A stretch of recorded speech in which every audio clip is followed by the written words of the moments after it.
Sir इसकी वैसे power, sorry मैं काट रहा हूँ बीच में स्टोरी, कि अगर इसकी पावर के बारे में बात करें ब्रह्म राक्षस की, तो आप बता सकते हो थोड़ा क्या कितना पावरफुल होता है ये?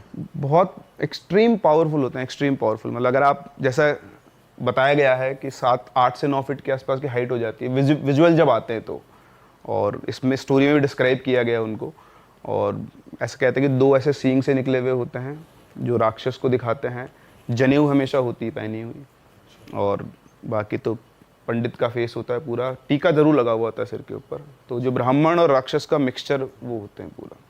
अब बोलने को आप इनको लेजेंड भी बोल सकते हो, बट जिनके साथ एक्सपीरियंस है वही वाली बात है। तो ये नॉर्मल पूजा से नहीं जाते? नहीं नहीं, पूजा ये जैसे नॉर्मल क्या होता है ना, मतलब इनमें लेवल होता है एंटिटीज का, मतलब 0 लेवल से लेकर ऊपर लेवल तक की।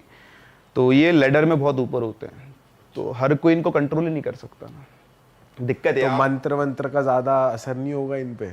इनको कंट्रोल करने के लिए, मतलब जो कंट्रोल कर रहा है उसका मीडियम भी बहुत हाई होना चाहिए। जैसे सीधा या तो किसी बड़े देवता से वो कनेक्ट हो रहा है, क्योंकि लेडर में देवता थोड़ा सा नीचे हैं बस। अच्छा अच्छा। तो इसलिए तो वो उनको पावर इसीलिए मिल जाती है क्योंकि वो इतने बड़े स्कॉलर्स होते हैं ना, तो उनका जो मेंटल लेवल होता है, जो मेडिटेशन लेवल, जो अपन स्पिरिचुअल लेवल जो बोलते हैं, वो बहुत हाई होता है। तब एक नॉर्मल आदमी जो ट्रैप में फंसा हुआ है वो कहाँ उस स्पिरिचुअल लेवल को कनेक्ट कर सकता है। और आप ये भी कह रहे थे कि वो आपके साथ साथ वो कुछ भी आप, हाँ, आप जो भी मंत्र बोलेंगे, आप हनुमान चालीसा बोले, वो आपके साथ साथ बोले। मतलब वो डरेंगे नहीं? नहीं, आप हनुमान चालीसा बोलो, वो आपसे ज्यादा स्पष्ट और अच्छे प्रोनाउंसिएशन के अंदर बोलेंगे। आप संस्कृत का कोई श्लोक बोलो, वो आपके साथ साथ बोलेंगे, अगर वो वहां होंगे तो। बाप रे, तो सर उनसे बचा कैसे जाए? मतलब अगर उनके खुश करके रखो उनके मतलब हिसाब से चलो तो वो आपको तंग नहीं करेंगे? नहीं, ऐसे नहीं कि वो चलते फिरते आदमी को पकड़ लेते, वो he is not visible to anyone.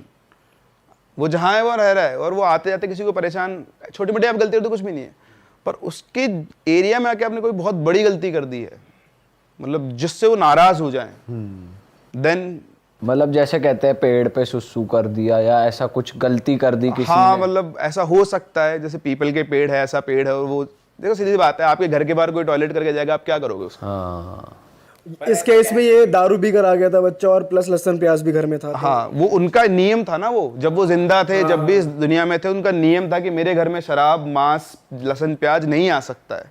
पहले आपने एक गलती करी, आप लहसुन प्याज बना रहे हो। पहली बात तो आपने पता ही नहीं किया कि इतने टाइम से घर खाली पड़ा हुआ है, क्यों? चलो आप आए, आपको एक बार उसने आगाह कर दिया कि लहसुन प्याज मत बनाओ उस घर के अंदर, फिर आपने इग्नोर कर दिया।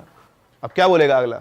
फिर आपका बेटा दारू पी के आ गया, तो वो उनके लिए तो उनके नियम टूट गए ना, तो आ गया गुस्सा। कहानी पे अब रमाकांत जी और उपाध्याय जी दोनों वापस घर पे आए, तो उपाध्याय जी ने रमाकांत जी से बोला, रमाकांत जी आप तो एक काम करो, बैठो, अनुष्ठान करते हैं।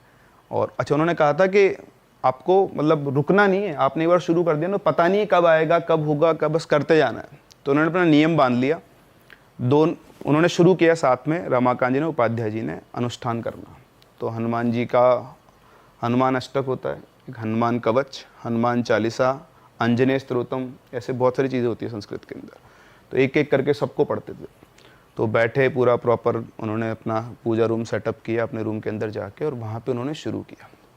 पहले दिन दोनों ने बैठ के किया। अब जैसे उन्होंने श्लोक गाना शुरू किए, श्लोक उधर से भी आना शुरू हुआ, और श्लोक आ रहे थे पीपल के पेड़ की तरफ से, मतलब जो खिड़की थी वहाँ से आवाज़ आ रही थी। तो अब तो पता ही था सबको, तो वहाँ पे श्लोक चल रहा है। वो घबरा गए शुरू करते ही। आप सोचो, आप भगवान की पूजा करने बैठे हो, आपको पता है कि ऐसी एंटिटी आपके आसपास है, और आपने शुरू किया और वही आवाज़ आपके साथ भी आने लग गई। तो बेसिकली उसको विचलित करना चाह रहे थे शुरुआत में, क्योंकि वो डिटर्मिनेशन देखते हैं इंसान का बहुत।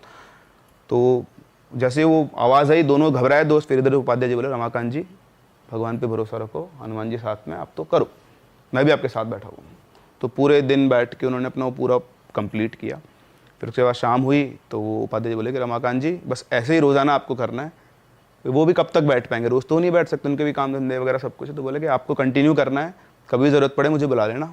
तो अब उधर रमाकांत जी ने नियम बांध दिया, वो रोज़ सुबह उठते और घर के अंदर रोज़ाना श्लोक चालू, और उधर से आवाज़ चालू, दोनों सेम काम साथ साथ चलते थे। 107 दिनों तक लगातार उन्होंने ये काम किया। अब इमेजिन करें, 107 दिन का उनका पूरा दिनचर्या बन गई थी, ये खाना वाना खा पी के अपना सब कुछ करके। 107 दिन तक कुछ भी नहीं हुआ। 108वें दिन वो पूजा कर रहे थे, और पूजा कर रहे थे तभी उन्हें ऐसा लगा कि उनके पीछे कोई खड़ा है ना, पीछे कोई खड़ा तो आपको सेंसेस तो हो ही जाते हैं। तो उनको लगा कोई पीछे खड़ा हो। जैसे उन्होंने पीछे घूम के देखे तो उनके पीछे एक आदमी बैठा हुआ था, मतलब वही ब्रह्म राक्षस के साथ साक्षात था। तो जैसा डिस्क्रिप्शन दिया उन्होंने कि करीबन 7-8 फीट का आदमी से बैठा हुआ है और उसके सब जगह खून लगा हुआ है, मतलब, और वही 2 सींग ऐसे निकले हुए हैं और वो बहुत खतरनाक आंखों से उनको घूर रहा है। वो कुछ ना कुछ संस्कृत में बड़बड़ाया और जितने कुछ बोला, रमाकांत जी बेहोश। अरे तेरी, आप देख लो ना, अगर आप एकदम से ऐसे देख लोगे तो आप अपने भी बेहोश हो सकते हैं, फ्यूज उड़ जाता है सारा सर। फिर उठे वो, उठ के ही वो बोले कि देखा तो कोई भी नहीं है यहाँ पे। तो उसकी बीवी आई थी कि आप बेहोश क्यों हो गए, तो उन्होंने बताया कि ऐसे ऐसे मेरे को सामने दिखाई दिए। तो अब उनको समझ में नहीं आया कि दिखाई क्यों दिए। तो फिर वो वापस से अब किससे पूछें, तो उनको तो एक ही आदमी नजर आए, वो साधु। तो वहाँ गए मंदिर पे, देखा तो साधु है ही नहीं वहाँ पे। सब जगह ढूंढ लिया, साधु महाराज नहीं मिले। अब वो अकेले फंस गए, करूँ तो क्या करूँ। फिर वो वापस अपने घर पे आए। अब उनका अनुष्ठान भी टूट गया, अब वो समझ में नहीं आ रहा उनको क्या करना है। तो वो सोए आके, जैसे उनको नींद आई ना, एकदम से उनकी आँख खुली और आँख खुल के उनको ऐसा लगा कि अपने आप ही वो उस पीपल के पेड़ के वहाँ चले जाएं। उनको ऐसा फील हुआ अपने आप से, कोई आप मतलब एनलाइटनमेंट हुआ या फिर ऐसा कोई ऑर्डर आया। उठे और वहाँ जाके और पीपल के पेड़ के पास खड़े हो गए। फिर उनका मन किया कि मैं यहाँ बैठ के पूजा करूँ। तो वो अपना सारा उन्होंने सेटअप किया वापस से, हवन वगैरह सब, और वो बैठ गए उसके अंदर पूजा करने।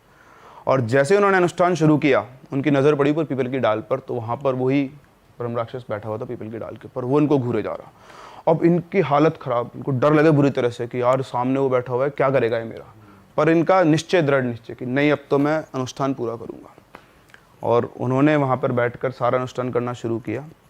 और इधर ये करे और उधर से वहाँ से आवाज़ चालू। और अब आवाज़ जितने लोग खड़े सबको सुनाई आ रही है, ऐसा नहीं कि सिर्फ अकेले को सुनाई आ रही है। अच्छा। दिख रहा किसी को नहीं, दिख रहा एक ही इंसान को है, लेकिन सबके सब अनुष्ठान कर रहे हैं, पूजा चल रही है साथ साथ में। फिर बहुत देर तक वो करते हैं। फिर उनको सामने से एक ऐसे रोशनी से चलती दिखा दी आई, और एकदम से वो रोशनी आके ऐसे फैल गई। रमाकांत जी बेहोश, उसके बाद सब कुछ शांत। वो दोबारा उठे, उठ के देखा तो उन्हें वो कहीं दिखाई नहीं दिया। मतलब जो एनवायरनमेंट था वो बहुत लाइट हो चुका था उनके लिए। करीबन सुबह 4-5 बजे तक का ये सारा प्रोसेस चला उनका। फिर वो सीधे उठे और अपने वो उपाध्याय जी ने डिस्कस किया आपस में, वापस से वहाँ गए मंदिर। तो मंदिर पे वही साधु बैठे हुए। तो जाके उनको प्रणाम ना किया और बोला कि महाराज ऐसा हुआ। तो उन्होंने बोला कि रमाकांत जी, आपके दृढ़ निश्चय से उस ब्रह्म राक्षस को मुक्ति मिल गई है। अब आपको कहीं जाने की ज़रूरत नहीं है, आप इस घर के अंदर रह सकते हो। अब आपको कोई परेशान नहीं करेगा। वो जो था वो जा चुका है और बस आप रहो आराम से। तो उन्होंने कहा कि सब क्या रहूँ, मेरे तो बेटा चला गया। हनुमान जी कहाँ थे जब मेरा बेटे को मार रहा था। तो उसने बोला कि ये सब हमारे बस की बात नहीं, हमारे इच्छा की बात नहीं। उसने गलती की, उसने सजा दी, आपने उसको मुक्त करा के उसको बाहर हटा दिया है। अब आप आराम से यहाँ रह सकते हो।